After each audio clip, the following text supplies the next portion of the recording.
2036 সালে আমরা ক্ষমতায় যাব, এটা হচ্ছে আমাদের পার্টির পরিকল্পনা। ব্যক্তিগত কোনো সিদ্ধান্ত বলে কিছু থাকে না। বিয়ে করতে হলেও পার্টির পারমিশন লাগে এবং এই নির্বাচনে আমাকে যোগ্য প্রার্থী মনে করতেছে। আমি জয়ের ব্যাপারে শতভাগ আশাবাদী। মাঠ পর্যায়ে দেখা যাচ্ছে আপনার তেমন কোনো কর্মী বা সক্রিয় সমর্থক নেই, এই বাস্তবতা আপনি কিভাবে ব্যাখ্যা করবেন?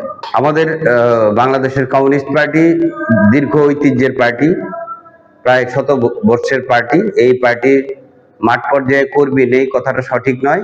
হয়তো আপনারা যেভাবে কর্মী বাহিনী বলতে বুঝান, সেই বাহিনী না থাকলেও আমাদের এখানে অসংখ্য নেতাকর্মী আছে যারা নানা কাজের মধ্যে থাকে এবং এই নির্বাচনী কাজকর্ম করার জন্য যারা আছে এবং মাঠ পর্যায়ে দৌড়াদৌড়ি করতেছে, ভোটারদের কাছে যাচ্ছে, আমার মনে হয় এটা এনাফ।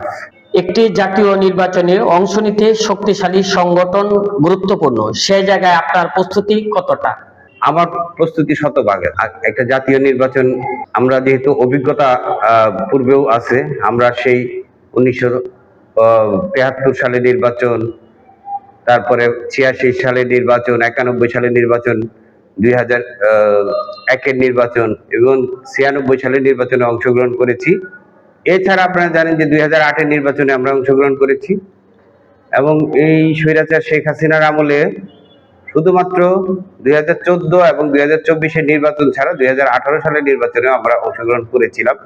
কিন্তু সেই নির্বাচনে যেহেতু দিনের ভোট রাতে হয়ে যায়, আমরা সেই নির্বাচন পরে প্রত্যাখ্যান করি এবং আমাদের আসলে নির্বাচন করে অভিজ্ঞতা আছে এবং নির্বাচন আমরা করতে পারি, করার মতো প্রস্তুতি আছে। ভোটারদের কাছে পৌঁছাতে আপনি কোন কৌশলে কাজ করছেন যখন দৃশ্যমান প্রচার কার্যক্রম চোখে পড়ছে না? আসলে এই কথাটাও সঠিক নয় যে দৃশ্যমান প্রচার কার্য চোখে পড়ছে না। আমরা আসলে এতটা স্ট্যান্ডবাজি করি না। আমরা প্রত্যেক ভোটারের কাছে যাওয়ার চেষ্টা করতেছি এবং ডোর টু ডোর যাইতেছি। আমাদের টিম করে দেওয়া হয়েছে এবং প্রত্যেকের ঘরে ঘরে যাইতেছে, প্রত্যেকের দোকানে দোকানে, ব্যবসায়িক বাজারে, হাটে বাজারে, সব জায়গায় আমরা যাওয়ার চেষ্টা করতেছি।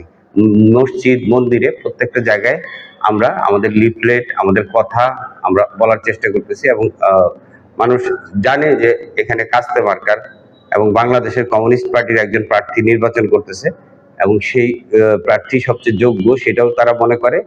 যেহেতু কমিউনিস্ট পার্টি একমাত্র মুক্তিযুদ্ধের পার্টি, 8 জন প্রার্থীর মধ্যে আমরাই একমাত্র মুক্তিযুদ্ধের পক্ষের শক্তি হিসেবে বিবেচিত হই। বাংলাদেশের কমিউনিস্ট পার্টি সিপিবি কি ঢাকা 4 আসনে আপনাকে নিয়ে কোনো আলাদা সাংগঠনিক পরিকল্পনা নিয়েছে?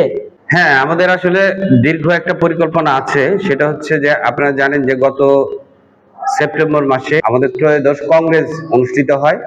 সেই কংগ্রেসে নির্বাচিত হয় যে নতুন সভাপতি এবং সাধারণ সম্পাদক।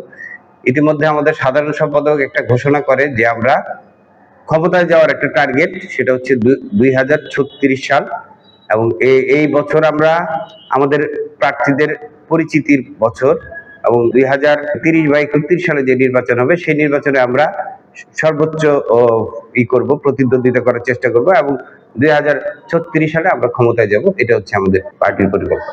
নির্বাচনে অংশ নেওয়া কি আপনার ব্যক্তিগত সিদ্ধান্ত নাকি সিপিবির কৌশলগত অবস্থান?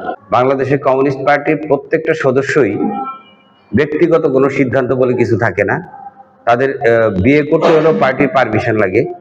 সেই ক্ষেত্রে নির্বাচনে তো প্রশ্নই আসে না। নির্বাচনটা অবশ্যই পার্টি সিদ্ধান্ত দিয়ে দিচ্ছে, কে নির্বাচন করবে সেটাও পার্টি সিদ্ধান্ত দেয় এবং সেইভাবেই আমাদের সিদ্ধান্ত হয়েছে যে আমি এইখানে নির্বাচন করব। এটা পার্টির সিদ্ধান্ত, কমিউনিস্ট পার্টির সিদ্ধান্ত।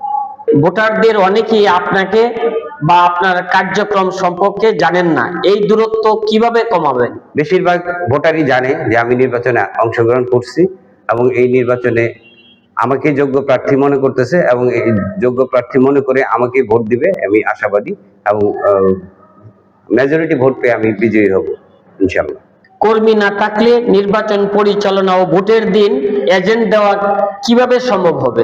আমার কর্মী আছে বলেই তো আমি এজেন্ট দিতে পারবো বলে আমি এতটা চিন্তিত না।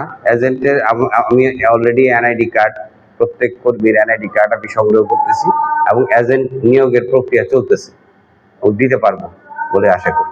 আপনার প্রার্থীতা কি মূলত রাজনৈতিক বার্তা দেওয়ার জন্য নাকি জয়ের ব্যাপারে আপনি আশাবাদী? আমি জয়ের ব্যাপারে শতভাগ আশাবাদী। শুধু বার্তা দেওয়ার জন্য আমরা নির্বাচন করি না, নির্বাচন করতেছি জয়ের জন্য। ঢাকা 4 আসনের মানুষদের জন্য আপনার প্রধান অঙ্গীকার কি, যা দেখে তারা আপনাকে সমর্থন করবেন? ঢাকা 4 আসন আসলে ঢাকা দক্ষিণ সিটি কর্পোরেশনের সবচেয়ে অবহেলিত আসন। এই আসনে মানুষ জলাবদ্ধতায় থাকে, এই আসনের মানুষ বিশুদ্ধ পানি পায় না, এই আসনের মানুষ গ্যাস পায় না, এই আসনের মানুষ ডেঙ্গু মশার আক্রান্ত হয় সর্বাধিক, এবং এই আসনের মানুষ অবহেলিত। আমি বলবো ট্যাক্স দেয়, ভ্যাট দেয় এবং হোল্ডিং ট্যাক্সও দিতেছে অন্যান্য উন্নত আসনগুলোর মতো, কিন্তু এই এলাকার মানুষ সেই সুযোগ সুবিধাগুলি পায় না।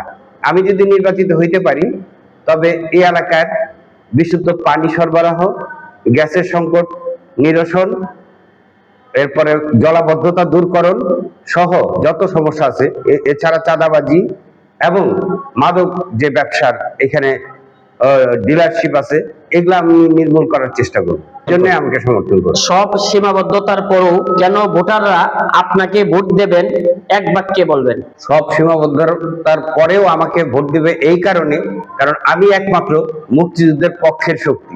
বিগত 54 বছরে সরকার অনেক পরিবর্তন হয়েছে, কিন্তু এই এলাকার মানুষের ভাগ্যের পরিবর্তন হয় নাই, এই এলাকারও উন্নয়ন হয় নাই। আমি নির্বাচিত হলে এই এলাকার সকল সমস্যার সমাধান হবে, এই জন্য মানুষ আমাকে ভোট দিবে। ধন্যবাদ আপনাকে। ধন্যবাদ আপনাকেও, ধন্যবাদ জয় টিভিকে, ধন্যবাদ ঢাকা 4 আসনের জনগণকে।